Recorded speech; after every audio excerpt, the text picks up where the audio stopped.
One more. There we go. Thank you. Just want to welcome everybody out to the Roy City Council, June 20th, 2023. Time is now 5:30. I want to recognize that we have Councilmember Scadden, Councilmember Wilson, Councilmember Sophie Paul, Councilmember Jackson, and Councilmember Joe Paul.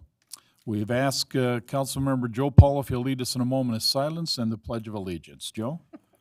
All right, will you please join me in a moment of silence?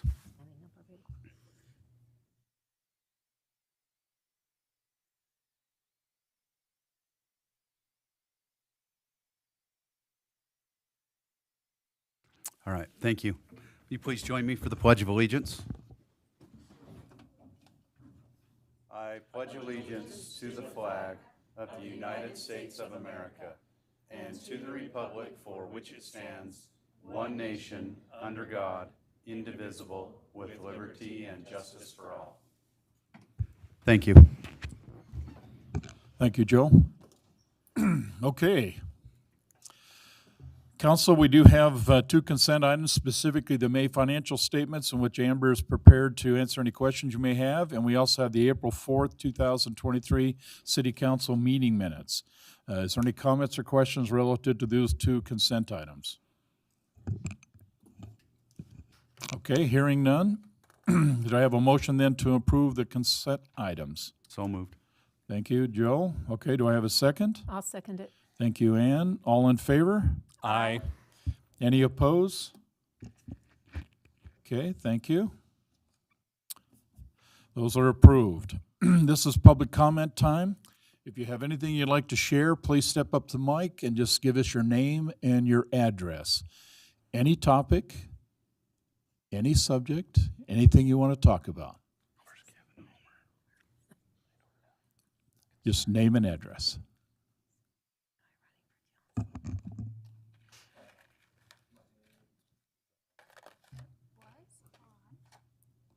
Test. Is it on? I think so. Okay. I can't. There you go. I can barely hear me, so I figured no one else could. My name's Jeremy Brighton, address 4745 South, 3600 West. I'm just in, and I don't know if there was going to be a public hearing section on it or not, so I'm standing up now to ask about it. But in the amending the ordinance for the city code, I was on the on the building code. Is it going to be the 2021 IRC? Is that what you're amending to, or? I believe that's what we read in the packet, yes. Yeah. Okay, so I have one concern within the 2021 IRC in the I forget exactly what they call it, but basically they're wanting to move to R30 insulation for walls. And I feel like that is an unnecessary burden on people building new buildings.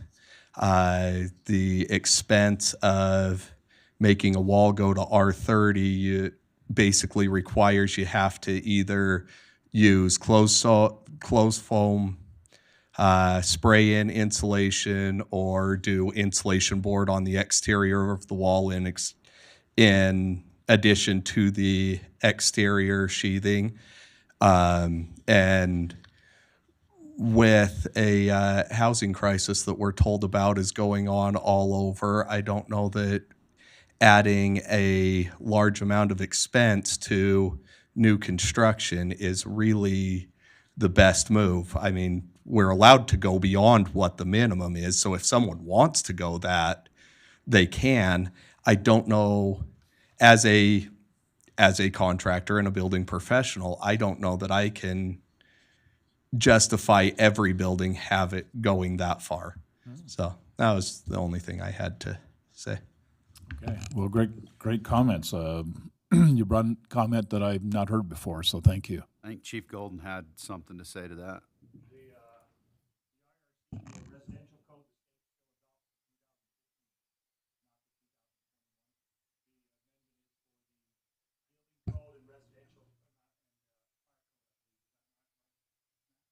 I think we were amending to the 2021 IRC as well. Let me double check that. Okay, we'll let, No, I think they just updated theirs to 2021. And then it goes into effect July 1st. I'll build to whatever is required. just an added expense you're indicating, yeah.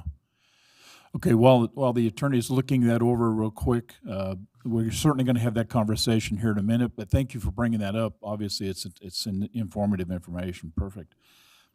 Anybody else like to share a moment?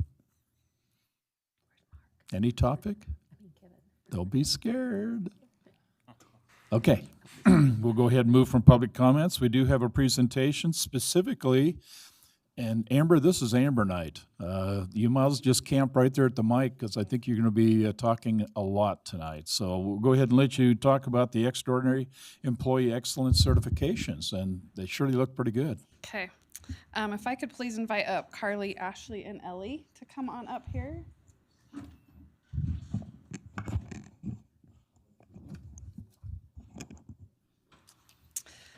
So we had a bit of a medical emergency happen down in our utility office just last Wednesday, and we wanted to recognize these 3 employees for their efforts that day.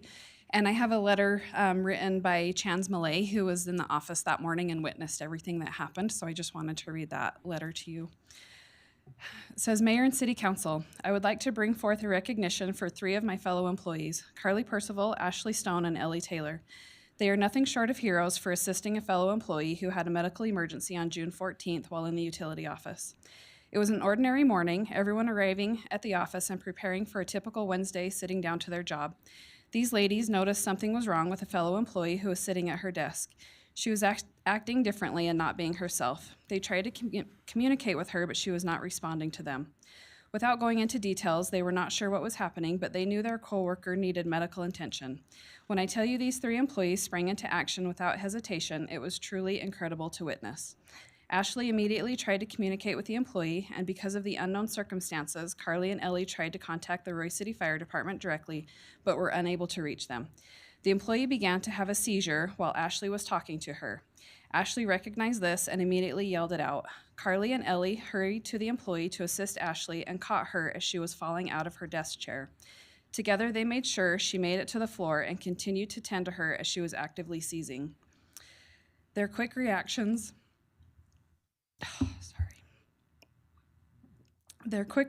prevented the employee from further injuries. Without a second thought, Ellie took off her jacket to be used as a pillow for her coworker. While they didn't leave her side, they were also able to call out to another employee to call 911 and indicate what the employee was experiencing. These ladies are not trained first responders, but they stepped into action when a crisis occurred and did what was necessary to help a coworker. These ladies are a good example of the fine employees we have in Roy City. They come to work and do their daily job, and all the while doing extraordinary things when needed. Sincerely, Chans Malay. So on behalf of the administration of Roy City, we wanted to present these guys with a certificate of extraordinary excellence. Okay, well done. Awesome.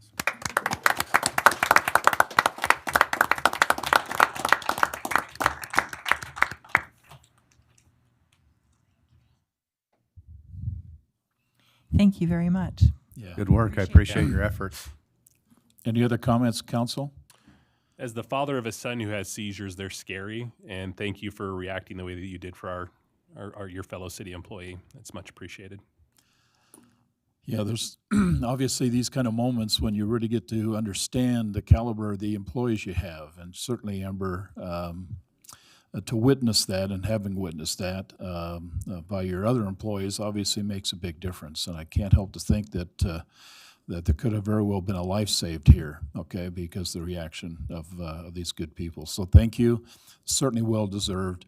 I'd like to take that a little bit further, but we'll do that in a different setting. But thank you. Okay, well done, well done. Now, I can only say, Chief Golden, sounds like there might be at least 3 more recruits that might work for you.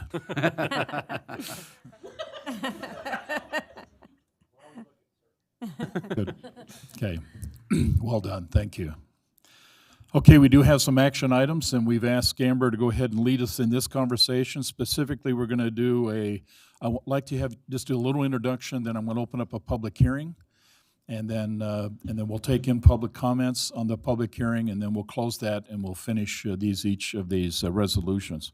So, Amber, if you'll introduce us to consideration approval of the adjustments to the fiscal year 2023 budget, and then we're going to go ahead and adopt the budget for fiscal year 2024. So help us through this. Okay, I think I can get through this without being so emotional. You did good. As this budget year is almost finished, we have a few final adjustments proposed to amend the fiscal year 2023 budget. The general fund is going to recognize $4.5 million in ARPA funds and transfer the majority of this to the water fund for infrastructure improvements that are needed there. There are a few other increases to departments' expenditures as detailed in your council packet, as well as increases to revenues for what we have actually received this year. The Capital Projects Fund had budgeted $200,000 for the leisure pool liner at the Aquatic Center, and the final cost of this came in at $250,000. So we are proposing to increase expenditures $50,000 to cover this cost. And then the Risk Management Fund, which includes expenses for our liability and property insurance. And as premiums have increased, we are proposing to increase expenditures by $75,000 to cover these costs, and we have fund balance there to cover that. We recommend that you receive public input and then consider approval of Resolution 23-13. Thank you. Okay, perfect. This is a time to basically go into a motion to open up a public hearing. So, council, do I have a motion to open up a public hearing? So moved. Thank you, Diane. Okay, do I have a second? I'll second. Oh, go ahead. Okay, Randy, thank you. Okay, all in favor? Aye. Any opposed? Okay, we are in fact in a public hearing. Anybody like to talk or share some thoughts relative to the discussion about Resolution 23-13? Anybody? Okay, with that then, do I have a motion then to go out of a public hearing? Motion to go out of public meeting. And that was Randy. Randy, thank you. Do I have a second? I'll second it. Thank you, Ann. All in favor? Aye. Any opposed? Hearing none, we are now out of a public hearing. Council, any comments, questions relative to Resolution 23-13? I just appreciate the work that's went into, keeping things balanced and moving things around to make it work. I know we run lean and mean as a city, and I recognize the efforts of those that keep the budget and manage the funds. And so I just want to give my thanks to you for all your efforts. Great comment. Any other comments?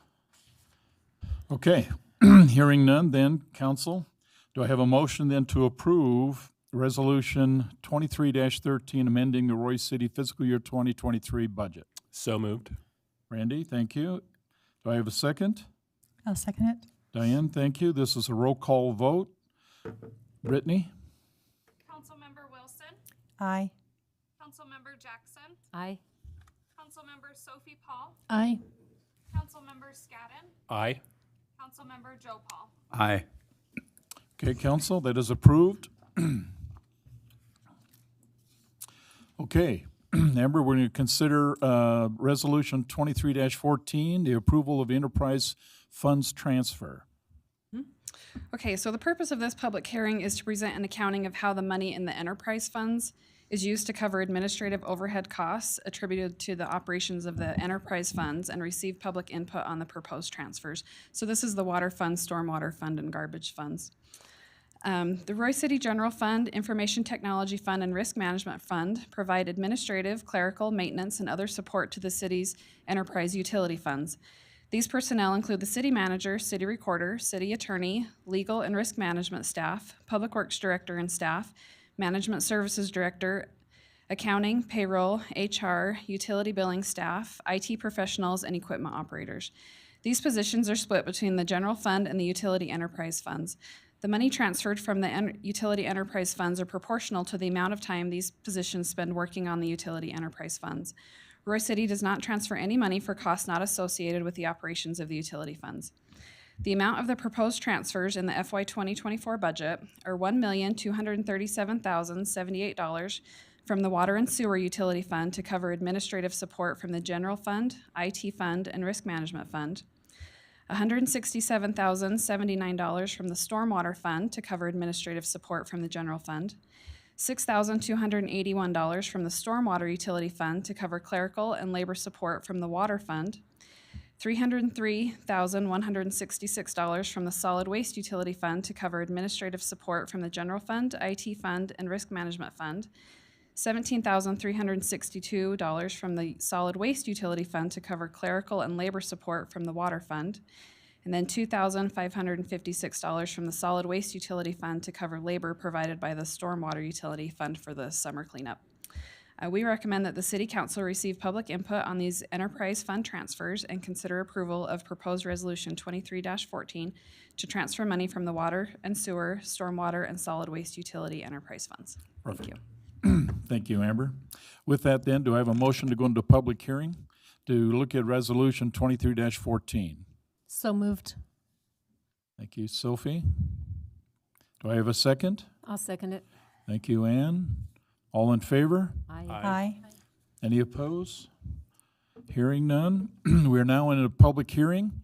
Anybody like to share any thoughts relative to Resolution 23-14? Please, just step right up to the mic. Any thoughts? Okay. Seeing and hearing none. Do I have a motion then to go out of a public hearing? So moved. Thank you, Diane. Do I have a second? Second. Thank you, Joe. All in favor? Aye. Any opposed? Hearing none, we're out of public hearing. Council, comments or questions for Amber?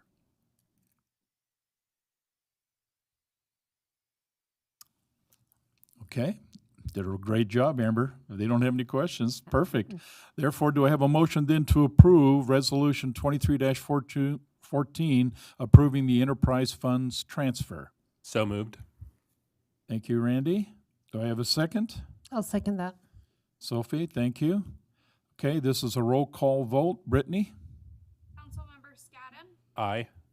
Councilmember Jackson, Aye. Councilmember Wilson, Aye. Councilmember Joe Paul, Aye. Councilmember Sophie Paul. Aye. Okay, thank you. That is approved. We'll now go into public hearing and consider approving the fiscal year 2024 proposed budget. This is the big one, Amber. Thank you. Okay, Mayor and Council, the fiscal year 2024 budget was presented to the council on May 2nd with a total general fund budget of $25,291,333. We held a budget work session on May 30th and answered all questions presented by the mayor and council. I now present to you Resolution 23-15 to adopt the final fiscal year 2024 budget. The only change from the tentative budget is to increase the mayor's salary by 25% as discussed in the budget work session. Since the total cost of this change was less than $3,000, the legislative department is going to absorb this cost within their current proposed budget, so our overall expenditures remain the same. The wage schedule for the mayor's salary has been adjusted to reflect the change, as well as notes added to the budget narrative. Any other changes to the current proposed budget can be added by resolution to be made part of the final budget. The final budget must be adopted tonight. We recommend you receive public input and then consider approval of Resolution 23-15. Thank you. Okay. Let's go ahead and, do I have a motion then to go public hearing to discuss Resolution 23-15? So moved. Joe, thank you. Do I have a second? I'll second it. Ann, thank you. All in favor? Aye. Aye. Do I have any opposed? Okay, we are now in a public hearing to discuss the 2024 proposed budget. Any comments, questions, thoughts? I just want to say that the mayor definitely deserves a 25% increase in his pay for all the hard work that you do. And so Thank I'm you, very Ann. grateful for that. And that was a public comment, so. You're so good. Oh, it's funny. Okay. Well, considering, I mean, you look at the study that was done and considering where your position sets in relation to what were you, number 11 out of 14? 15. Yeah. There's no reason for you to continue to be at that wage, considering the amount of stuff that you do that I know is up and above that a lot of other mayors do. So I appreciate your efforts. I think it's well. You're probably going to want to keep the job now. I know you don't do it for the money. None of us do. Nobody does for the money. Okay. But I'd like to also piggyback the same thing I said before is I appreciate how staff works hard to keep the budget balanced and run lean and tight to where we can still accommodate the things that we have to, but it's not put solely on the back of the residents and we can make adjustments where needed. So Yeah. I appreciate that.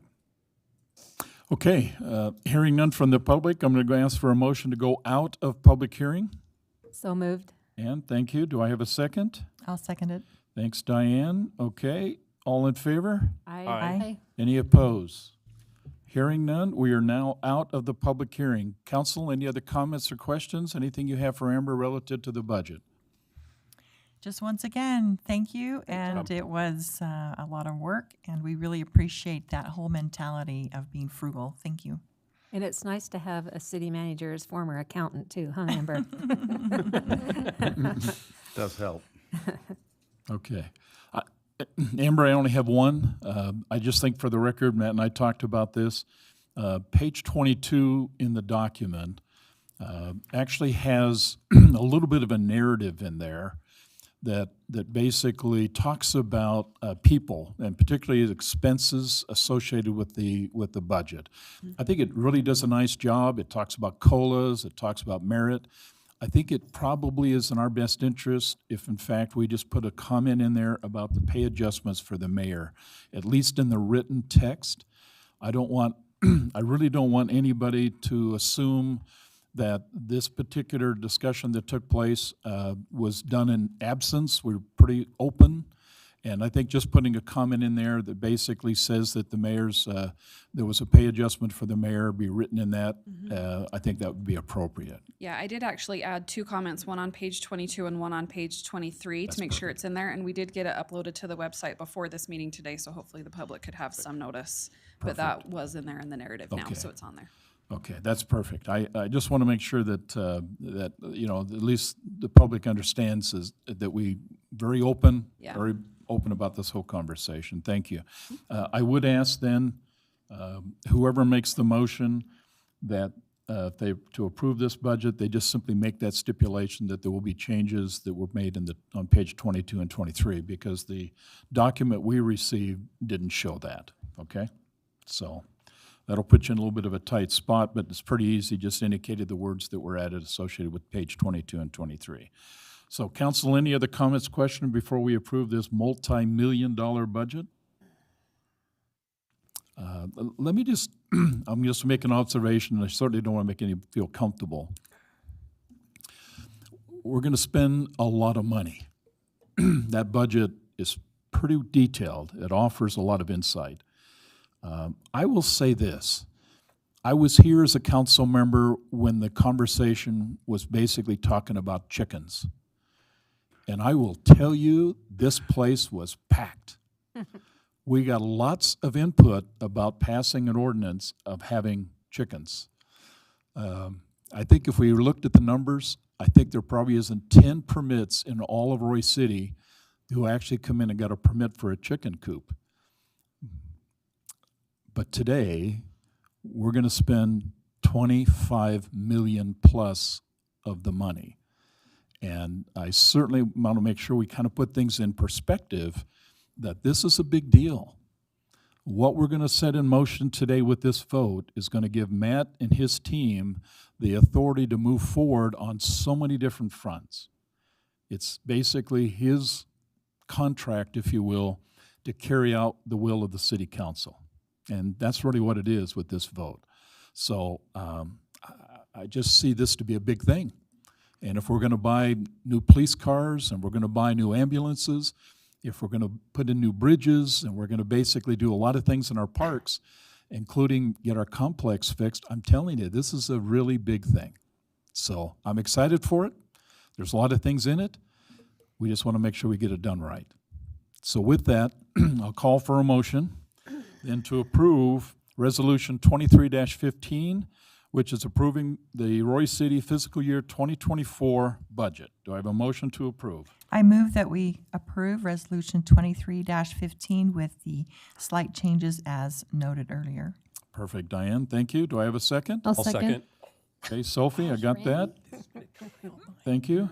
This is a roll call vote. Brittany? Member Joe Paul, Aye. Councilmember Wilson, Aye. Councilmember Jackson, Aye. Councilmember Sophie Paul, Aye. Councilmember Scadden. Aye. Thank you, council. That budget is approved. Perfect. Now we have consideration of ordinance 23-6. I believe, Matt Wilson, you're going to talk to us about this particular one. Please. Yes, so the state has adopted the new building codes that are applicable, and it becomes effective on July 1st of this year. In the one comment that was made earlier, I don't know if this affects it or not, but there is an exception that the provisions of Chapter 11, the energy efficiency of the 2015 edition of the International Residential Code, will still be the governing code for that section. So if you vote to approve that change, I would just advise that you include that exception in there. Okay. So help me make sure the council understands, Matt. We certainly want to follow Utah code, which is the reason why, as they make those changes and they're looking at it from a holistic perspective, Roy City needs to follow that. But there is a provision within that residence code that allows us to then take an exception. The state adopted that exception. They adopted that exception. Yes. Okay. So that is the law then. They adopted that as part of the state's code. That's correct. And what we hope for, based on, I think, the comment, Jeremy, you said is that maybe that's the provision that simply says you don't have to go to that R30. I think you were mentioning a R30 code? Yeah. Okay. We don't know that at this moment, but we hope that's the case.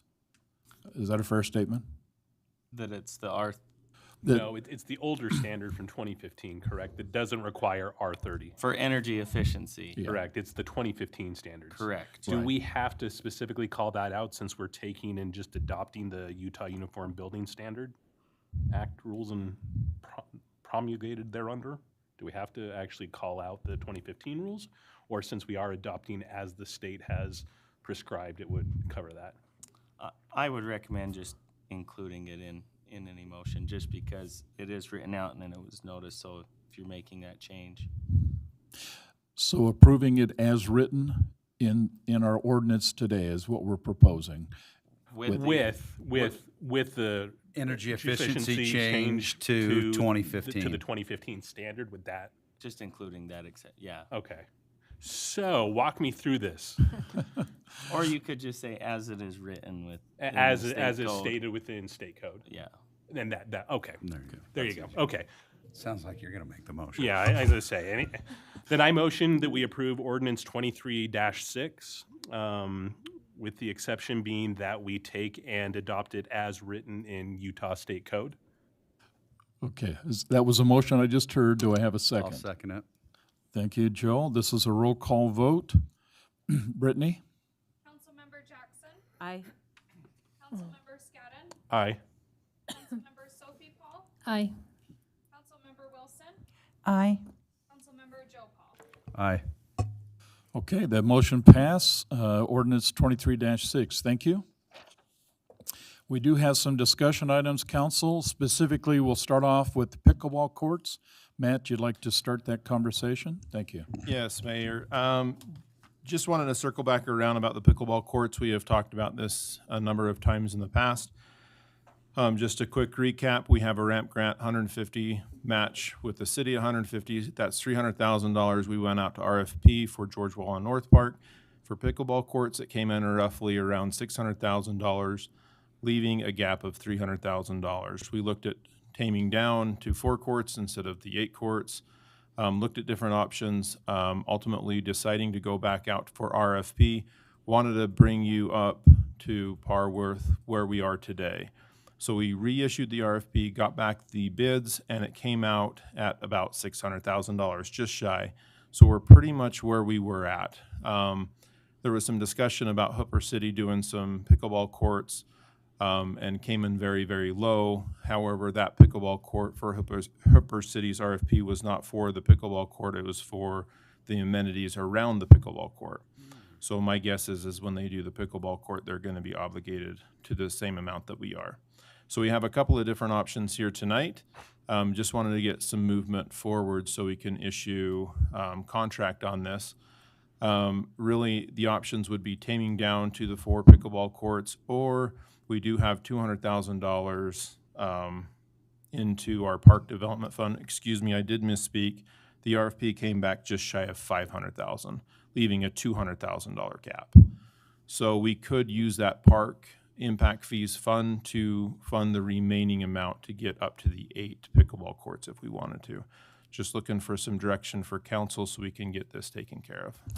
Yeah, great comment. And council, let me just make it clear, that grant was actually approved last year. That is correct, yes. And We've filed extensions and got that taken care of. Yeah, but so we're actually over a year into this already. And one of the challenges we have, if we continue delaying this, the price of life gets going up. And at 10 to 12%, okay, per year increases, it won't take too long until it gets to 600,000 quick. So we really need to give the city some clear directions how we want to move forward with this particular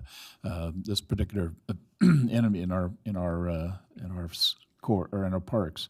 And I think Ann was wanting to say something. Yes.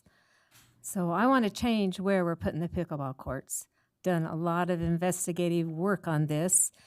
I want to, because I watched this documentary at Real Sports by Bryant Gumbel on HBO Max on pickleball courts. And even though it is the fastest growing sport in America right now, the people that love it absolutely love it. It's all ages. It's bringing families together, people together that have been stuck by their computers, but is also dividing people and cities. And I propose that we put it down at the Frank Tremea Park in the northwest corner where it's central into Roy City, no housing around it. It'd be harder for people to go and vandalize it. There's one way in, one way out, totally surrounded. And after watching this on TV and listening to other people talk about it, there's a pickleball court by my son's house in South Ogden. He says you not only can hear the balls being hit, but you hear their Bluetooth speakers, people screaming when they win a game, and the lighting and the noise. And this is such a secluded area at Roy Park, and it would just be, I just think, the perfect location where we're not interfering and driving people to want to move out of their neighborhoods because of the noise. It's people in all the cities are turning tennis courts into pickleball courts. I mean, it really is the fastest growing sport. LeBron James, Kevin Durant, Tom Brady, they're all investing in these because it is such a big thing. And I just can't think of a better location. And I've already looked it up on the map with Matt, and I just feel that that would solve all our problems with noise, vandalism. I mean, a kid's going to have to make an effort to go in there and vandalize it because they're not running through a park. They're going to have to go down a road or climb a huge fence. And I just wanted to bring that up and see what you guys think about that. Okay, we have Obviously, a couple of things on the table here now. Matt's original question is that he would like to invest some additional money if we want to go with the 8 courts to basically cover the cost. We need to address that piece. And then second, I think Councilmember Jackson's point would be is to change it from the George Wallen North Park down to the park next to the Public Works facility, the Right. office down there. Are you guys going to be okay with the noise? I'm just going to ask that now. I mean, okay, all right. I figured you guys would have issues. I have a couple of questions, and it probably relates more to, I do like the idea, and I think it's potential feasible, but I know we're losing part of that park to the 5600 bridge. And so there's already been talks of redesigning that park, maybe flipping, because we could potentially lose from the backstop and the bleachers to the south. We originally talked about maybe flipping that to where the backstop was towards the northeast end and the ball field was out the other way. With what we're losing from UDOT because of the expansion of the bridge, does that mean we have room to do? Because I think 8 pickleball courts is worth it. If you're ever going to do a tournament, you need 8 pickleball courts to do a tournament. And my family saw fit to invest in a pickleball set for Father's Day for me too, so I think they're trying to tell me something. Leave my Well, computer out of it, Ann. I have another proposal for the rest of that park. So I talked with Travis Flint about this today, and I think I talked to Michelle about it a little bit, to use the other part of it. I mean, that park is, I grew up at that park. I played softball there since I was a little kid. But it's only used like 6 weeks out of the year for a few games. They're using And it I for flag would football like- too. I would like to propose that the other part of it, that could put in a sand volleyball court. Because, my kids growing up went to Kaysville to play, where Michelle said she went to play, and now my grandkids go to West Haven to play. It's just, he said they could move the other games over to Roy West Park. We already have lighting there. We'd have to add lighting to it. But that's something for all ages also. And the lights wouldn't interfere with people, and the noise it's just perfect location. And it would offer something else for Roy City, another opportunity for them to have a different activity instead of, because we have, Roy West Park and George Wallen Park where they can play softball and baseball, but to have a place within our city to play volleyball and then pickleball, It is more secluded, so you're going to reduce noise, but is the potential for vandalism higher because it's more secluded? well, I think most vandalism now is in an open park where kids run through, vandalize, and then can run off. This is going to make a conscious effort to drive down where we have security cameras and to go in there, vandalize it, and then drive out. In my opinion, I think they'd be like, that's too much effort to go vandalize. I think we're going to get vandalism maybe whatever we do, because that's just the way it is nowadays. But I think most kids that vandalize run into a park, vandalize it, run out. And this is one way in, one way out. And I think because of that, it would be vandalized less. That's just my opinion. I'm just throwing the question out Yeah, there. I know. So Matt, question for you on the baseball field. Is there enough room to do a baseball field and the pickleball? Because our baseball fields are used all the time. Like, I think if we took one out, we're decreasing our rec program somewhere. I know that. I used to use that park when I was coaching fast pitch softball. That's where we did all of our practice because we couldn't So get any more field time. We'd be decreasing somewhere. Like, if you take out a whole field, we Yeah, can't like take if, as much. when I look at it from an aerial view, one thing to keep in mind is we own about Yeah. 50% of that park. Yeah, that- I was The gonna other say, yeah. 50% is railroad property. And Right.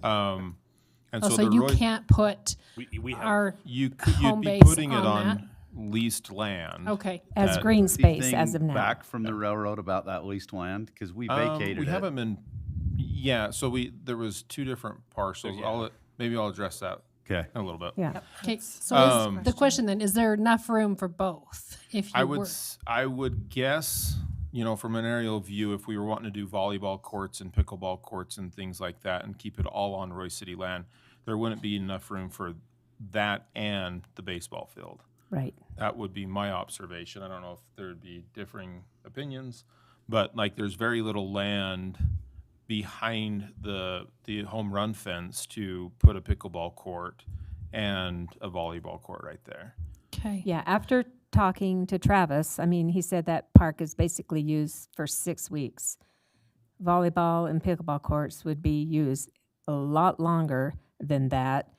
And he didn't, I mean, this was just me having a conversation. He couldn't be here tonight.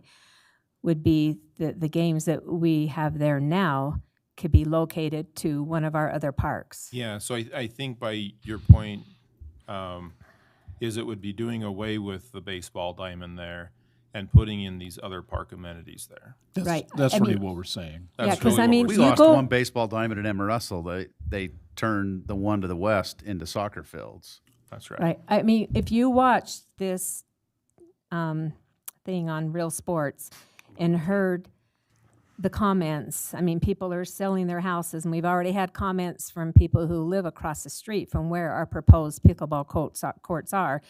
And it showed all the people going to city councils is trying to sue the cities for running them out of their homes because they said it's a louder noise. It's not like tennis. Nobody cares about tennis. It's just a harder ball, and they're not going to quit putting them in because it's the fastest growing sport in America right now. And I just thought to help those people out in our city that lived in those homes for over 30 years just was a great solution. And you said we owned that property, not the railroad where you suggested today in the northwest corner, and at least do the pickleball courts. And if we can't figure out the sand volleyball this year or whatever, I just think that would solve a lot of problems. Are we going to lose the bathroom that's there in the little pavilion? Some of that's not known yet because we're pretty close. They're doing the progressive build on 5600 South, so we haven't got final word on that ourselves. That's correct. And Because that would be my other concern is I'm open to the idea, and there's some of it I do like, but if we lose the bathrooms, is there going to be enough compensation from UDOT to build bathrooms there? Because I wouldn't want to put pickleball courts and a volleyball court there and not have bathrooms. Yeah. The viaduct, they are doing a little bit different design where it's more of a wall and not that hillside. Yeah. But so maybe that would save a little bit of room. Another thing just I needed to mention is if we do change location, utilities, grade, things are different that we would want to re-engineer. It would also change the scope of the project that we would want to re-RFP that project as well. Right. which suggests it could come in at a different price than the 500,000. Yeah. Right. Certainly. And Travis was saying we wouldn't need to use as much fencing, and he said I mean, everybody sees that going over the viaduct. It would be great advertisement for people to see him playing there. And anyway, I just, after watching that and hearing about all the noise complaints, and I just think that's a good alternative. And we weren't going to start on anything till after Roy Days anyway, so. How long does it take to get information of what it would run? To re-engineer it, it could take a little bit of time. I'm sure it will get grades and stuff, right, Ross? It would take them a little bit of time and then get the RFP out, and that took about a month or so to get those numbers back. This would be the third one that we've done, so I'm thinking things would be similar but also different. What are we losing if we put them at George Wallen, what are we losing versus, changing it to Roy? So what are we taking out and Right. stuff? I mean, like time-wise, people involvement, that sort of thing. What are we losing if we do change it or keep it the So same? if we keep it the same, I remember we talked about some of the activities that are already there and how those would already have to be changed. So like what's the volume of people that are affected if we keep it where it's at, and what will be lost if we put the pickleball courts where we were originally putting them? And then I just like to kind of compare that to what's lost or not lost if we possibly consider Roy. Okay, like another park amenity. Right now, it would be adjacent, pretty close to that tennis court is where the plan was. I think, like Councilmember Jackson was suggesting, there's residents across the street that it would be more of a noise impact. the recreational program's right there. It's more on the other field and not necessarily right there. They do practice football right where that's at, so there might be a little bit of loss there.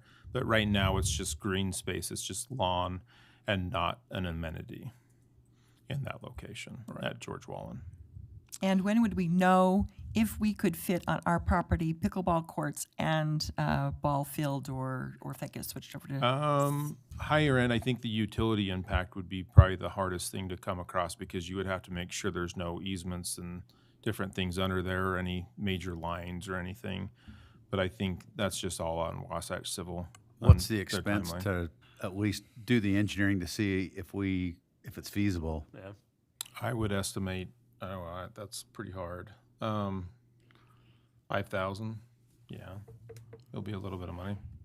So if we were to redo a baseball field, how much is a baseball field? If you were to take that out and put that somewhere else, because we use it, like those are filled up, and we play baseball there and football. Yeah, when So you're there's two talking seasons. dugouts and everything like that, and backstops and home Okay. run fence and scoreboards, it would be quite costly. I think the argument is that we don't utilize it like that, but I think that's what it would be. Jump in here. Welcome. Sorry, I'm the new girl here. Step right up. Yeah. When I started on Monday, Matt was taking me out on a little tour, and we talked about the pickleball courts just a little bit. And pickleball courts are becoming what I believe are kind of a standard park amenity. Sure. Right? Your bathrooms, your pavilion, and rapidly pickleball courts are becoming some of that. So future planning, we may come back and ask for 1 or 2 pickleball courts, 2 to 4, whatever, at some of these other outside parks. As I'm looking at George Wallen Park, I see that as Roy's kind of a complex or a regional type park. It has a big draw. It's got the splash premier pad park. there, Premier right? park. It's Yeah, the premier park. Sure.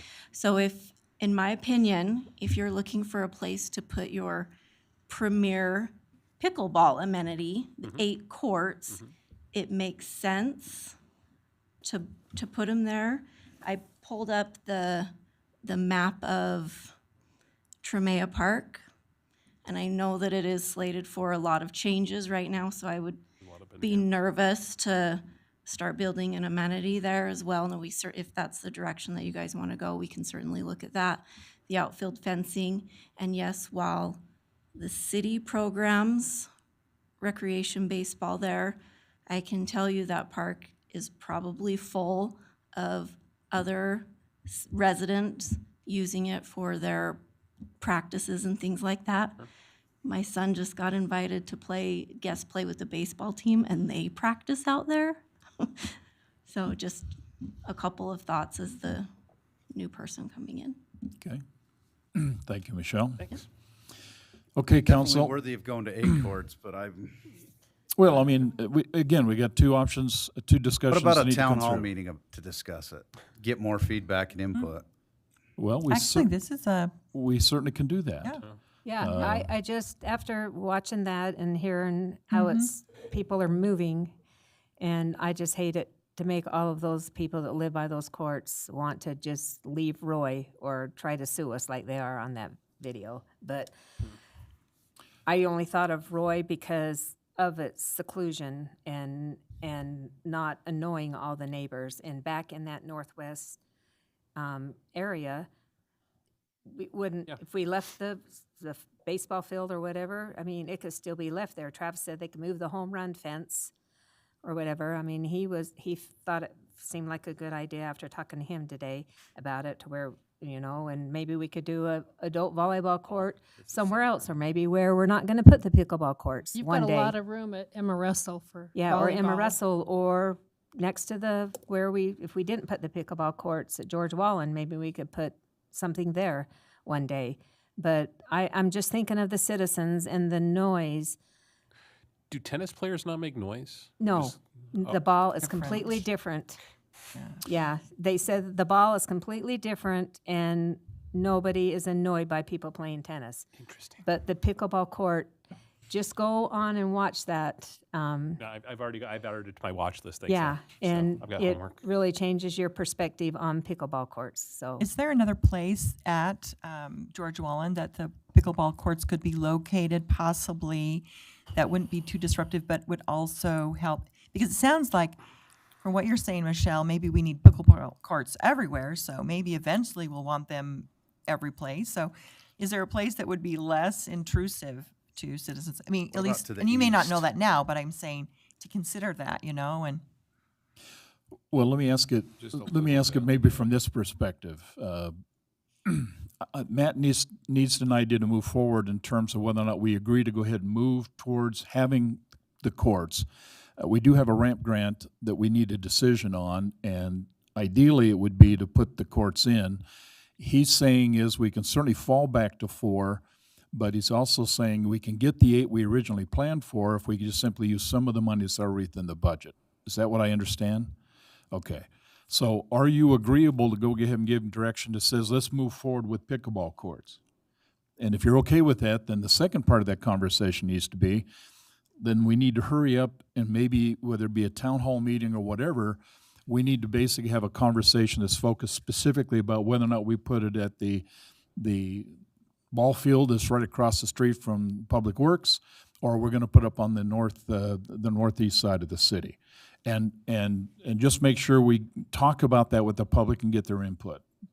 So I really think there are 2 issues here, but I think Matt needs the direction of how to move on the first one, which is, are you okay with proceeding with the 8 pickleball courts somewhere in Roy? Yes. Yes, 8 Yes. definitely. Okay. And what is our 5 time o'clock limit, somewhere. our time frame? Because I know we've had some extension and that we could get some work. What's our time frame for Yeah, I absolute? mean, you do have to submit that to ramp, and we are a year overdue on that.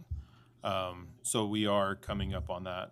I don't think they ever really have like a strict Okay. timeline, So but they don't want that to gives us go on for flexibility. years. Yeah, It Okay, just, my sounds good. concern is the cost. yeah, and the cost could go Price up keeps going up. So ideally, if we can break ground sometime this year, I think we're going to come in much better than have to wait till sometime next year to do this again. So I'd really like to find out what's going to happen with UDOT, because I think that's probably the bigger a- determining factor out of all of it. It's the unknown. it is. The challenge we've had with UDOT on our conversations have always been, Union Pacific is, to suggest that they're hard to deal with is probably not the right answer or comment.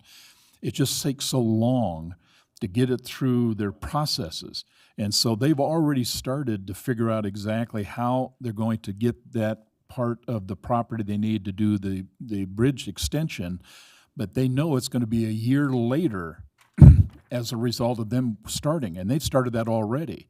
So the longest piece that's going to be in terms of getting 5600 widened is not going to be taking the buildings and putting the stuff, it's getting the approval from Union Pacific to build that extension on their property. So it's going to take time. Now, I think we can pretty well define which part is UP's and which part is Roy's. We can make that distinction. And my gut feeling, Sophie, if we move forward with this, I don't see how you can keep all of that on Roy property. We're either going to make that, we're going to change the complexion of that particular park different than what it is today, which may be the right answer. I will indicate to you there is an assisted living facility right next to it. And I think if we're going to talk about doing this and considering Ann's comment about the noise, I want to make sure they're part of the conversation in terms so we're not creating a problem for them. But if we believe there's some issue here, and it sounds like you're thinking it, then my comment to you would be is let's call the town hall, let's invite some people, let's do that quickly while we're doing what we have to do in terms of working this detail, and then hopefully bring all this together within a month or a month and a half so we can issue an RFP and hopefully get a contract in motion to make this happen this year. I'd like to see how close the homes versus the assisted living center is. It Oh, would it's probably significantly be different. just as close, or if not closer. One of the things that people don't Much realize closer. too is the other portion of the property of Roy, or Frank Tremea, Roy Park, is on assisted living property as well. So like if Is you it go what's back, west of the big sidewalk that goes back to the pretty bathrooms? pretty close, yeah. You The look on trees and all that. the GeoGizmo, and you can get a pretty good idea, but it's almost up to the backstop straight over is owned by them as well. Yeah. But So it it's would a be little bit more narrow than it actually, what you would think. But they'd be farther north, the north end, so it wouldn't Yeah, it would be be on like the down back by side the of the restrooms where it facility. would be closest to the Can to you- the Heritage Park. Can you build or put it on the railroad property or not? Um, Is that I something would we can even? suggest not. yeah, because they Okay. could take it Unless they away, and deed we it to also, us. Well, they won't. Yeah. But what the agreement is, Ross, we went through this before. If in fact Roy City was using the property, then we have to pay for that. That was the case north of the Public Works facility.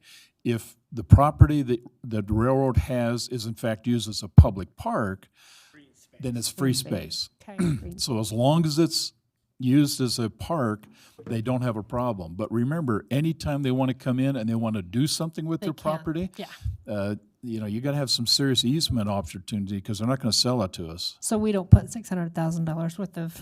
I wouldn't put them on their property. Their Put it on Roy property. property. We Okay. can control Well, I think we that. should have a Okay. public hearing, get, build new ones. you know, the citizens' thoughts on it, and then Okay.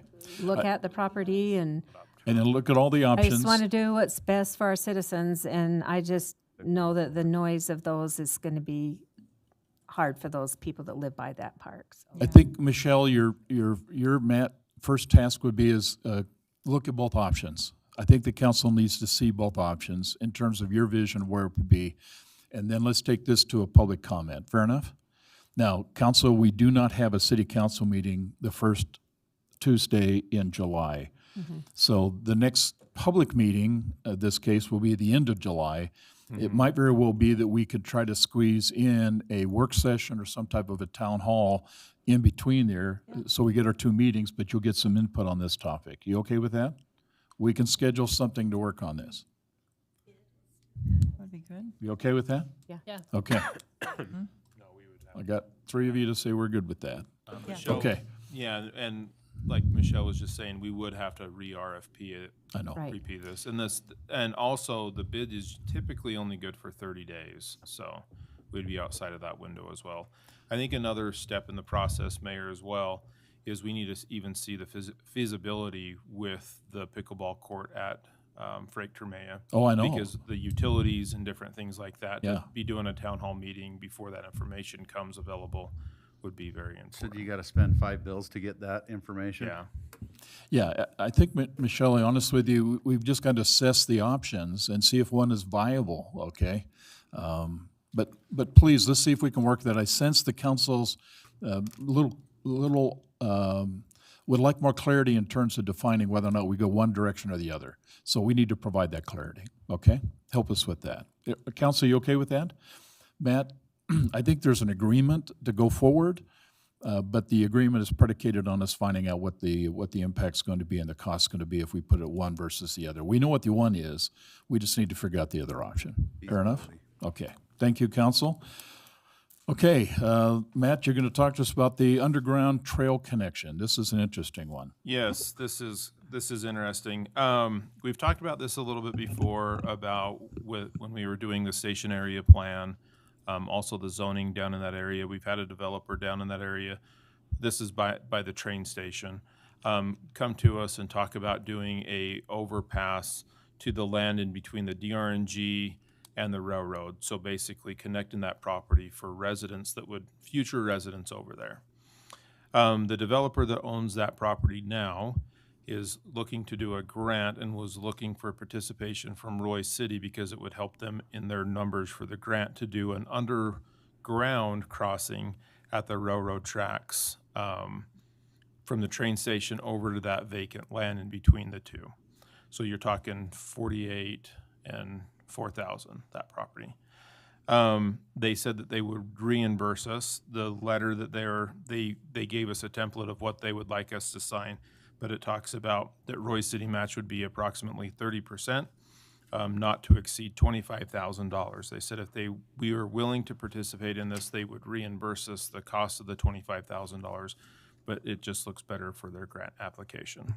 Where exactly in that corridor, where would the underground crossing be? That's They going to be a have not tough sell to really- get it underneath all the train tracks. Correct. They have not communicated that to us, though. They're just looking like really higher end to get the funding to start doing this. That's my understanding.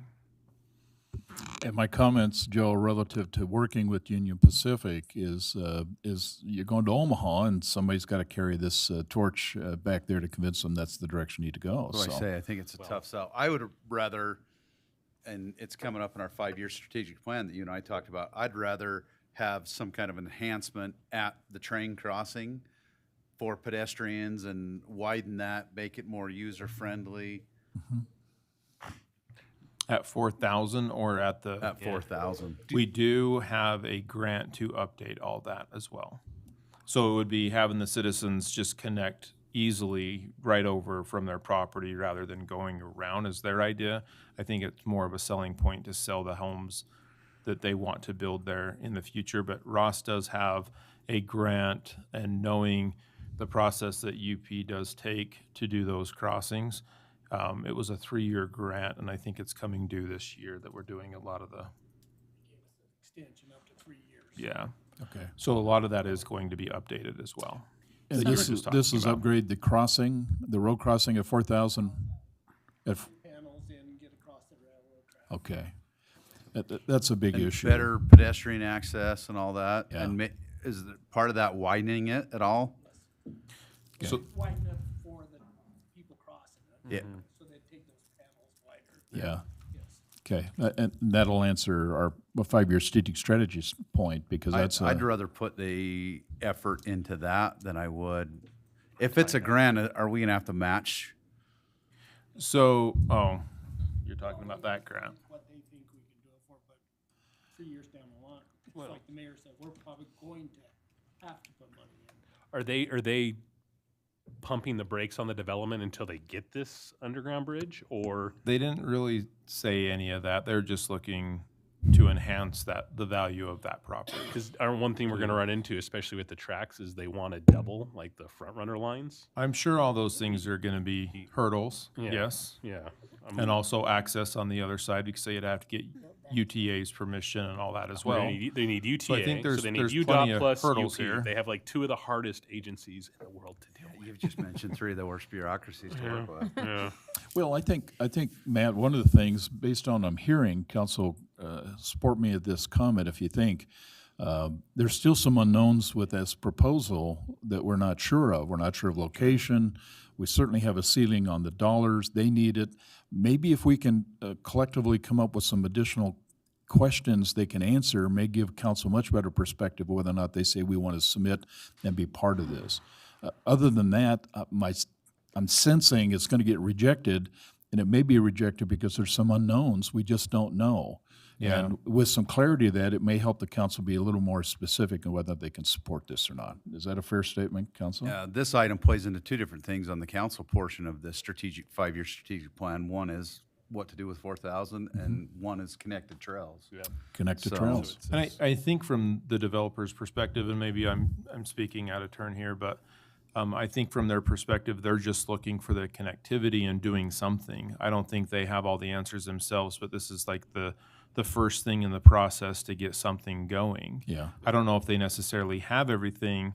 I worry that there might be timelines in us talking about it in the past and the things that we want to do to connect that with the station area plan. Is this going to create hurdles for them if we're not willing to step up and just say we're willing to even look into it? Or, Well, because this is really a I grant think we need application. more information. Yeah, can they come in and like? I'm sure give us they more- could. Yeah, I'm sure just they more, would. More Okay. information as far as what they have, because Yeah. Because could definitely- UDOT did that study on 5,600 about whether to go under or go over, and they decided to go over. That's correct. And so, And honestly, Ross, to the point you were making in a meeting today, do they even know that's being proposed on 4,000 with the improvements that are going to be done? And would that enhance the position? Because personally, we do have a break at that location, okay, between the east side and the west side of the tracks. East side seems to be in pretty good shape, but the west side access is terrible. I don't think you can get ADA to approve any of that. So if the improvements are coming, should not that also be considered to maybe suggest to the developer, this could very well give us the edge that they're looking for to get that improvement better? I just think there's some unanswered questions that need to be asked, okay? So, We'll reach back out to them and have them come in and present exactly what they would like to do. okay? And then I would ask if we can, Matt, Ross, a little more clarity in terms of what we're hoping to get out of the 4,000 improvement at the crossing. I think we just need, council, you need to understand that as well, okay? As we're formulating a decision here, but sooner than better. Right now, the earliest they can come in would be the second or the third Tuesday in July, so that'd be a good time to do that if we can, Okay. okay? Yep. Okay, last one, beautification committee update. Ann, I think you're gonna talk this one. I am. So we have a late start on our beautification committee this year, basically because we were in the middle of hiring a new rec director, and it's like we had winter until just recently. And so we have a beautification committee, and we're trying to think of ideas to bring the standard up to this. I mean, we had the most beautiful city back in the 60s, and we know with the drought that a lot of yards have just, gone away, and we would promote, if you have weeds, then mow your weeds, because mowed weeds are better than tall weeds. But we were trying to think of a way to encourage people to maybe work in their yard the best that they can, and so we decided to come up with a beautiful yard sign, and we have 8, our city is in 8 different areas, and we're going to have our council and the mayor, which is 6 of us, and then 2 others to be determined, go around and to judge. Next year we'll get an earlier start, but this year it'll be July, August, September, and it will be your own opinion on whether someone has worked really hard in their yard but not so many flowers, or done something creative, xeriscaping, or just whatever you feel. It'll be your own opinion. And then we have like a score sheet. You'll get those back to us by July 5th. And then we will put a sign in their yard for a month saying it's the Roy City, what's it actually going to say? I can't remember. Brittany ordered them. Can't remember what it says. Something like most beautiful yard, and I have a Roy City logo on there. And then we'll go to the house and give them a certificate, and then hopefully when all the months are over with, or maybe we'll do it after each month, we'll put something in the Connection magazine just to try to encourage maybe other citizens to follow suit and try to improve their yards and improve the city. We will also be doing businesses also, and what their businesses, I think we're going to do 3 businesses, that's what we talked about. And just something to try to make our city look better, go around and talk to businesses and to citizens and not try to, shame them in any way. We've already told them that if they need any help, to contact the city to help with their yards. We've got lots of ideas. The good landlord is what I meant to say, program of people who own rental property, and to make sure that their rental property is kept up. We have lots of ideas that we've came up with to try to make our city a more welcoming, beautiful city as it was in the 1960s. But this is one thing. I've handed you all out maps tonight, and we want to get going on that and have those first ones turned back into us by July 5th.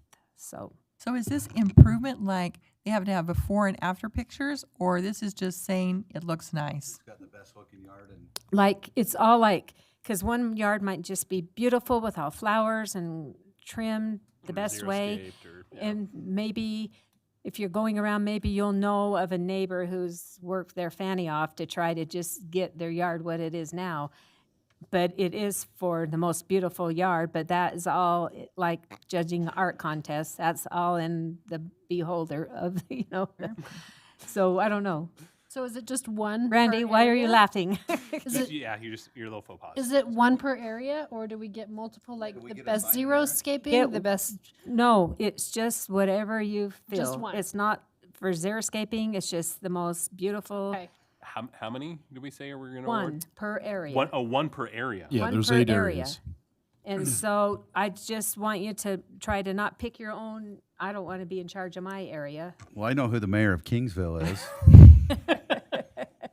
I do too. And so, That was so the I reason mean, was laughing the score sheet that we have now, or whatever you want to call it, is like use of plants and color, maintenance, water efficiency, overall design, and there'll be from 1 to 4 where you'll rate it, and then by the totals will be how you'll pick which one is, the best in your area. And you were saying the sign will be up for a month, or does this mean we're doing this like every month in the summer, or it's one It'll be up per for the a whole month. summer? It'll be up from, soon as we figure out who it is for July 5th, we'll go to the people's houses, you guys will give you the sign, we'll give you the certificate, you'll go up to their house, and then we'll do the next one for August. Okay, so it And we'll is like hand per out month. new, Okay. scoring sheets, and then we'll do one for September, because basically, to me, summer now is July, August, September, and spring is still June. And so, but maybe we'll get an earlier start next year.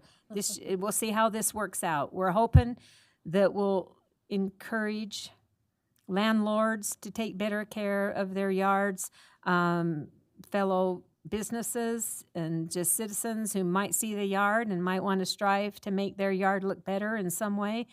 And we just wanted to try to find some kind of a reward for those who might encourage them to make our city a more beautiful city. So is it like a yard sign? Is that what it is, Yeah, Brittany? it looks Okay. like a, Okay. yeah. Just Does a that look regular- like a campaign sign? It looks like a campaign right. sign, but it will say, Like, but it's a, Yes. yeah, it's looks like a campaign sign that you just stick in the yard. And obviously the they'll park have to- strip. Yeah, well, no, this one can go on the park strip because it's not anyway. yeah. Okay, council, you okay with this? Yeah, I like the idea of it. And the one thing that people need to remember is there are volunteer opportunities. It's on the website. Right. If somebody wants to, I always like it, see something, say something. If instead of reporting your neighbor, ask if your neighbor needs help or reach out to your neighbor or something. Along this line, I just want to give a shout out to somebody that does not want to be named, but this individual took upon themselves to work on a piece of the city property to clean up the area, removed Right. Yeah. 15, 16, 17 bags of weeds, spent their own money to beautify the area, and then the city stepped in and finished it. And so, I mean, there are good people out there that want to do good things, and we need to be looking more for volunteer opportunities. And Glenda Moore's name should be named. I was going to say this individual may or may not be sitting in the room, but Anne let Yes. the cat out of the bag. So. I saw what she did. Yeah, and she told me not to say nothing for a long time, but she needs to be, applauded for all her hard work. So, Okay. No, she did a great job. I Right, can't she believe did. we went over one day and watched and seen what she was doing, and I was very impressed. So. yes. And we know as a city, we have our new director here, and she's going to help us get our city back. When the drought hit, it hit our city too. And so we're working on because we have to set a good example. We don't want, our city to not look good and then have citizens call us out on our city properties and our parks. So we have to set a good example so that our citizens will be more encouraged to do the best that they can to their capability and their finances to make their yards look the best. Well, and people need to realize too, a lot of the trees that died weren't necessarily from drought. There was beetle kill that Yes, come through right.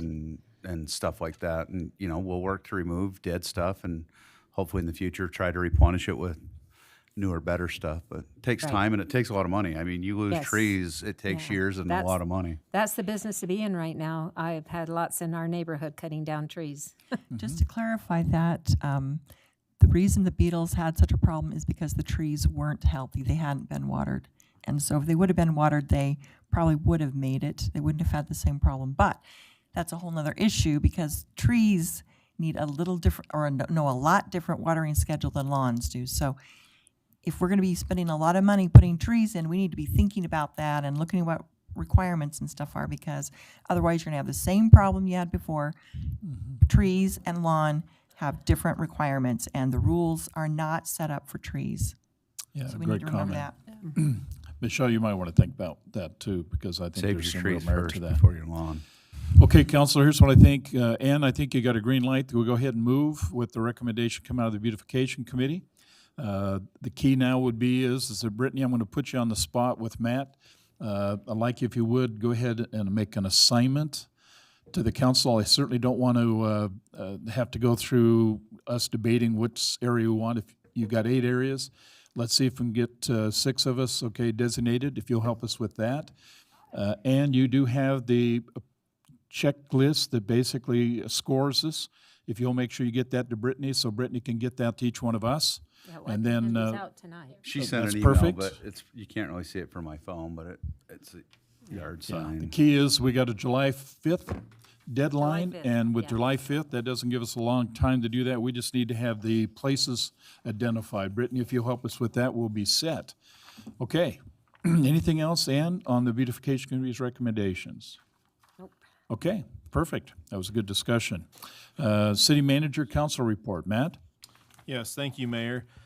Just a quick follow-up to Councilmember Paul's comments about the railroad property. We have not paid that lease agreement to the railroad for Public Works behind there for 2 years now. We do pay a lease agreement for the green space. I think it's $75 a year at Roy Park, Frank Germain Park. So just food for thought. So any determination going forward, what's going to happen? Because we have a lot of vacant space behind Public Works that we vacated to get out of paying the money. What are they going to do with it? My guess is what they did last time that we did this, about 15, 20 years ago, is we vacated the property and then we tell them that they have to maintain it, and then they tell us that we can You can reuse use it as long as you maintain it? Correct. Right. Well, it So, was 30-some-odd that thousand hasn't happened dollars we were leasing it It for. was about 36, yes. Yeah, and so the game plan here, based on the fact that Ross was able to pull this one out of a hat, move the operation, it's now up to them, but they have to adhere to the same code standards that anybody else would. And if the bottom line would be is they're willing to allow us to go ahead and use the land at no cost, I'm okay with that. I don't have a problem with that, but it was $33,000 to $36,000 a year to lease it, and so we're making money now. For the city manager's report, I wanted to talk about a little bit about the resolution that we adopted at the first of the year, 22-21. It talks about the city council dates that we have. The next city council date that would have been on there is the 4th of July, so that is canceled. So the next meeting date that we do have is July 18th. The mayor brought up a good point. Because of the change in the elections this year, we typically cancel the meeting that the election date's on. That would have been the first meeting in November. That was November 7th. We would have canceled that. That is going to be pushed off to November 21st, so please just change your schedules for that. We do legally have to have one council meeting in November, so that would be a good date, that November 7th. That does change the canvas, so that will be an important date that we have to do in Is the December. canvas going to be the first council meeting in December? I believe so, yes. Also, we did talk about in the manager's report a couple months ago, about 1900 West getting resurfaced. They have reissued the contract to a contractor out in California, and that work is to begin now on August 18th, so it did get pushed back quite a bit. That's why you haven't Took it seen from that. Granite? Granite's not doing it anymore? I'm not sure. So it was just a repaving. I didn't know who got it in the first go. They had some issues, Can't we but give now somebody it's the local 18th. instead of going to California? Come on, UDOT. That's who's doing it now. Probably a Chinese. Also, we did talk about the bathrooms, the vandalisms, and doing a committee. Councilmember Paul and Councilmember Scadden. We did, I think it was, you guys were nominated to serve on this committee, but we were waiting for Michelle to get hired on. So we're going to be reaching out to you to set up one of those committee dates. So we'll get that kind of align just for with your schedules. I know that you're going out of town, but we'll schedule I'm in town something. for 4 weeks. Okay, so, perfect. Good for you. And then I'm in Europe for 3.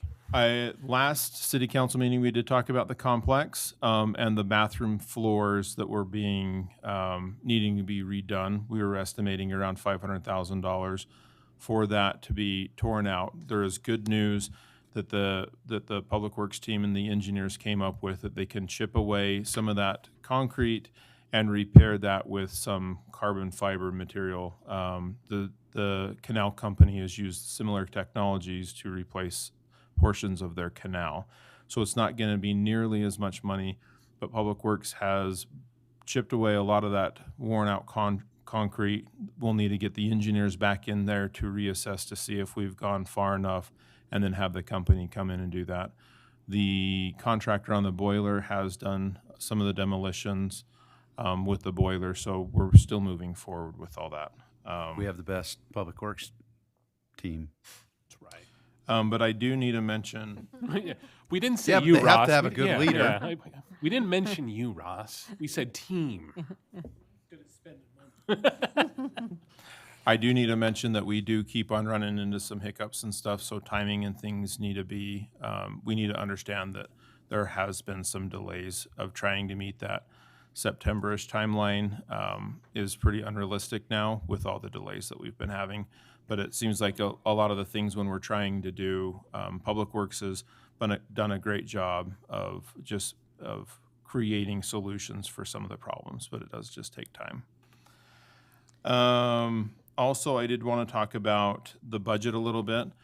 We were initially planning on doing some carryover items tonight. That would be FY23 items that were not spent to be carried over in 2024. Looking at the budget, we were anticipating what we would be spending the next couple of months, and things like the complex and things like that are very difficult to come up with those numbers. So we were planning on doing a carryover budget the first part of the year, in July or August sometime, to carry over some of those items. Some of those things would be like vehicles that we ordered and other obligations that just haven't came in yet. But I wanted to make mention to that. And then last but not least, I wanted to thank Chief Golden. He'll be leaving, so it's he's a good friend. So we'll be advertising for that. Yeah. I want That's us to a be bummer chatty though. deal. Chief Gwen, can you take care of that? Can you like handcuff him to his chair? And Okay. he's been a great asset to the city. Very I sad. hate to lose you, Chief Golden. Great loss. Me too. Appreciate your Very efforts. sad. I Not guess only do I look at you as a mentor, but I look at you as a friend and a great asset to our city. Right. I think we just have to understand what is the plan for at least a little recognition or celebration to honor his contribution to the city. Have you got something in mind, man? We don't have anything in concrete yet, but we'll definitely be doing a going away party for Chief Golden. Okay. Yeah. Play. Okay, Chief. We don't want you to leave and not know that we don't care. And by the way, there are 2 brand-new fire trucks got your initials on them, okay? Yeah. I've talked to other fire chiefs, and that is absolutely unheard of. Well, and Absolutely two ambulances too, right? Or three ambulances. Who's counting? Right. I think you're Look at required you to take a go. selfie at every embassy you go to and text it to us so we can Yes. watch you Yeah. travel the world. Yes. There you go. While you're in Yeah. D.C., why don't you see if you can fix a few other problems there? Okay, council, do you have anything else you'd like to share? I have a few things if you don't. I just wanted to say that I went to the complex today to meet with Travis and saw them slowly taking the boiler apart. They have to take 3 pipes at a time and walk it up the stairs, and what a long process for them to take that boiler apart. And they were framing the men's restroom while I was there, and almost all the surface around the pool is almost done. So much improvement since I was over there last, and it's moving along really fast, I think.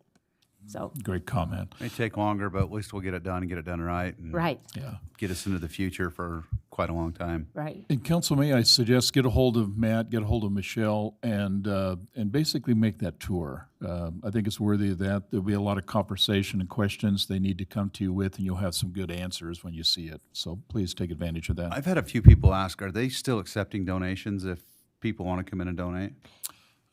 Yes. I know the United Way thing's down now, but they can come in and make direct donations to the city. Okay. Yeah, because we're going to recognize everybody who donates any amount of money when it's all done. Yeah, that's the plan. Anything else, council? I have a quick update for Roy Days. The registration for the parade is online and it's going well. The registration for the vendor booths are still being done through the high school. I think he's almost full. The parade entries that we're getting close, so anybody that still wants to do that, please get online, and we're excited. It's going on. Excited, Perfect. yeah. Okay, just a couple of things, council. I think it was alluded to a little bit. We do have some weeds and trash. It's become pretty obvious.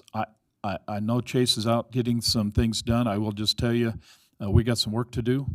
My comment would be is that we need to feed some information back to the city where there is where we see some obvious challenges that need to be improved. I'll make a comment. You cannot drive into the city and not look and be distracted, okay, because people got 4-foot-high weeds.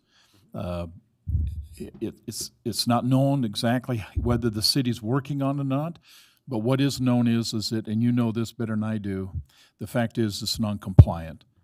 And so tell the city, just say, city, go check this out. Good chance that they're already working it.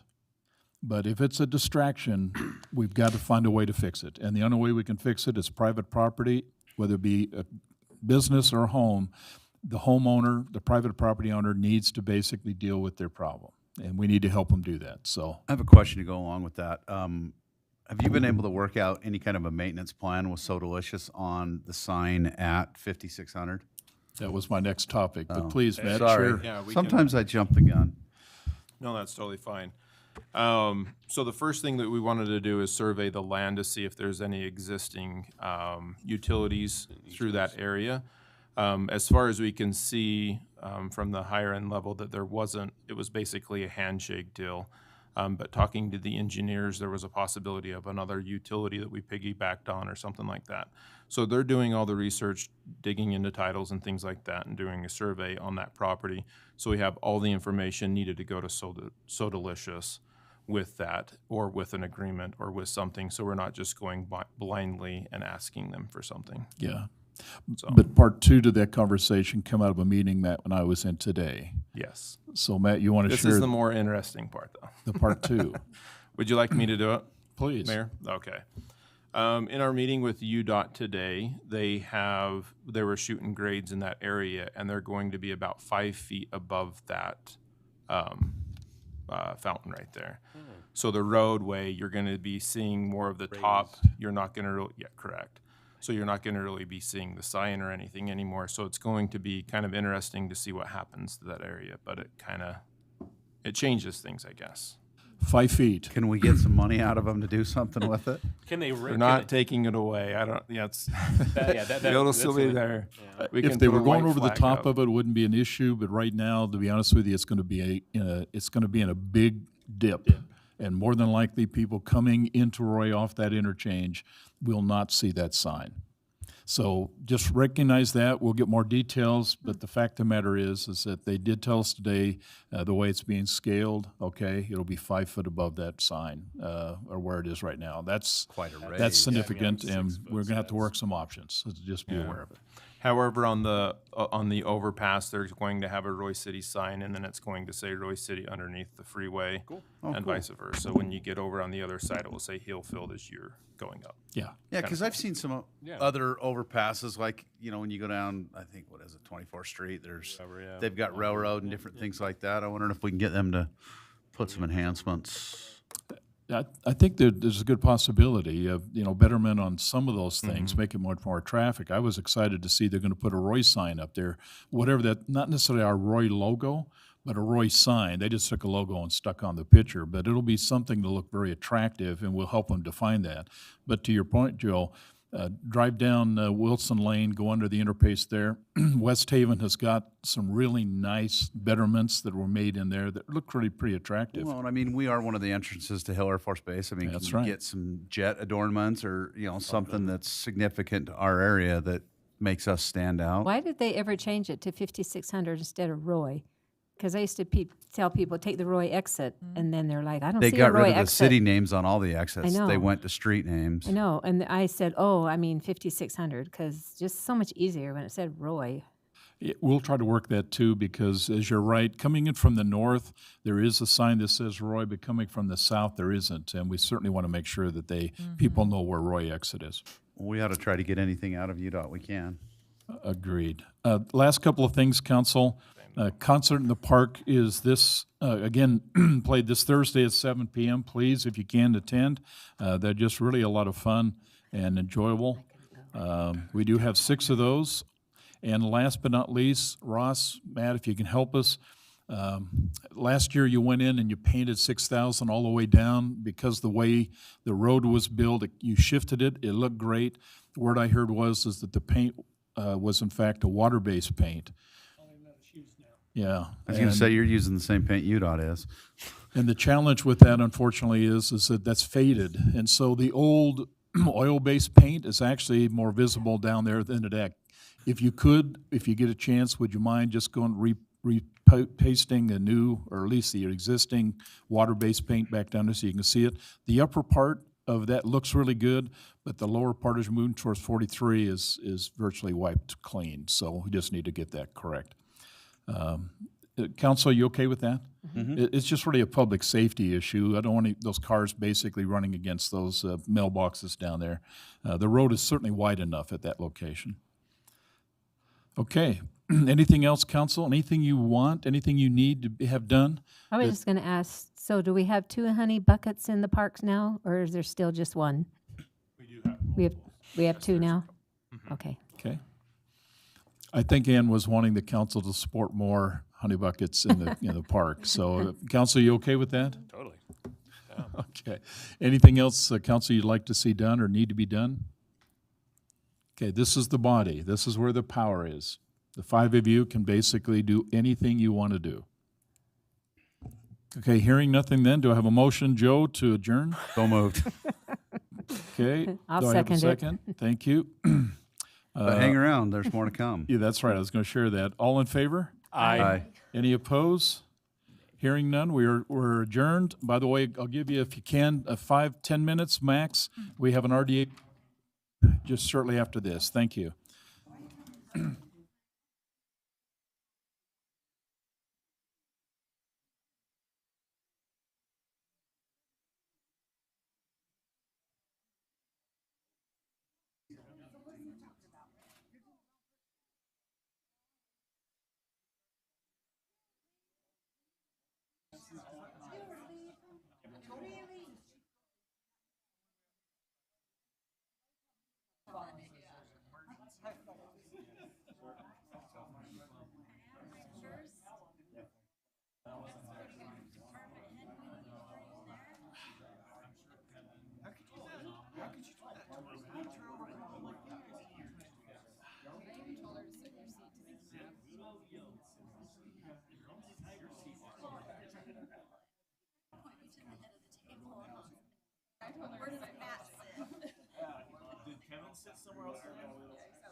We've been talking for over 3, yeah, exactly. So, yeah, it's all good. Okay, all right. We'll see you.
And it wasn't until she was like, they were ready to go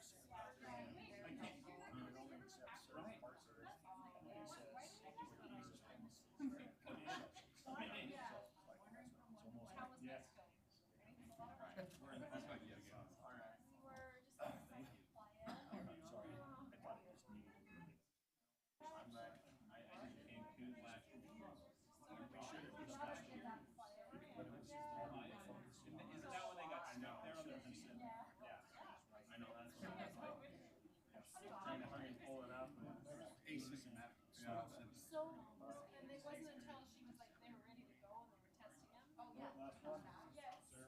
And then they had to stay longer. Which was so cool. They paid for her.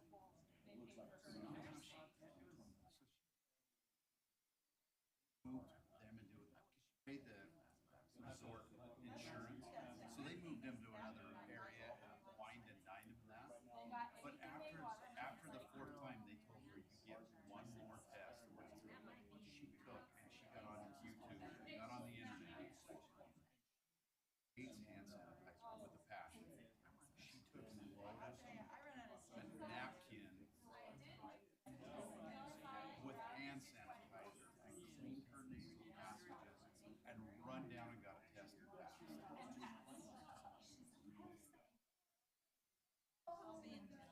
Yeah, she took a tissue and loaded it with hand sanitizer and she's like, Yeah, but they had a great time. She's like, it was so fun to just like chill and hang out and like whatever.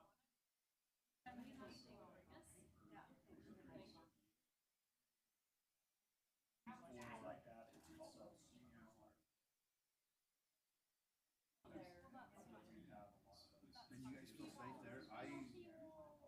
I feel better. I'm starting to see more police officers go there, so I'm like,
Okay, let's go ahead and get going.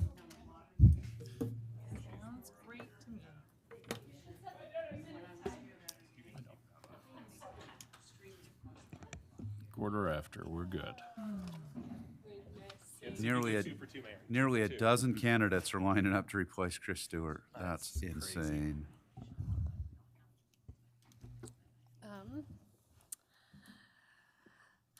July 5th. Okay, and you're ready? Perfect, okay. Want to welcome everybody back. This is the Roy City RDA Board Meeting for June 20th, 2023. Time is now 7:14. We have Board Member Scadden. We have Board Member Wilson. We have Board Member Sophie Paul. We have Board Member Jackson, and we have Board Member Joe Paul with us tonight. We have one consent item, which is the April 4th, 2023 Roy City RDA Board Meeting minutes. Is there any comments or questions or corrections with those minutes, council or board member? No. Didn't we already kick this one back? No, that one's still coming. Okay. Okay, everybody okay? Okay, then I'll ask for a motion to approve then the consent items. So I- moved, so moved. And I'll second it. Okay. Okay, Randy, thank you. Diane, thank We you. try to make it easy. All in favor? Aye. Any opposed? Hearing none, those are approved. Thank you. We do have a public hearing to consider an RDA Resolution 23-5, a resolution approving and adopting the fiscal year 2024 RDA budget. With that then, I'll ask for a motion to go into a public hearing. So moved. Randy, thank you. Do I have a second? I'll second it. Thank you, Ann. All in favor? Aye. Any opposed? Okay, we are now in a public hearing. What say you, Anybody Glenda? would What like- say Glenda, ye, you got Glenda? anything to Get up here. Oh, fantastic. Thank you. Make a motion, we go out of public hearing. So That was moved. quick. I'll Okay, second and I'll it. have a spoken. motion from Joe to basically go out of public hearing. Do I have a second? I'll second. Thank you, Randy. Okay, all in favor? Aye. Any opposed? Hearing none, we are now out of a public hearing. Board members, do you have any questions, comments, anything that Matt can answer relative to the RDA budget? No. Good here. Nope, I have a comment after we're done with the budget. All right, then motion to approve RDA Resolution 23-5, a resolution approving and adopting the fiscal year 2024 RDA budget. Okay, I do have a motion Second. then to approve, and I do have a second. This is a roll call vote. Brittany? Board Member Scadden. Aye. Board Member Joe Paul. Aye.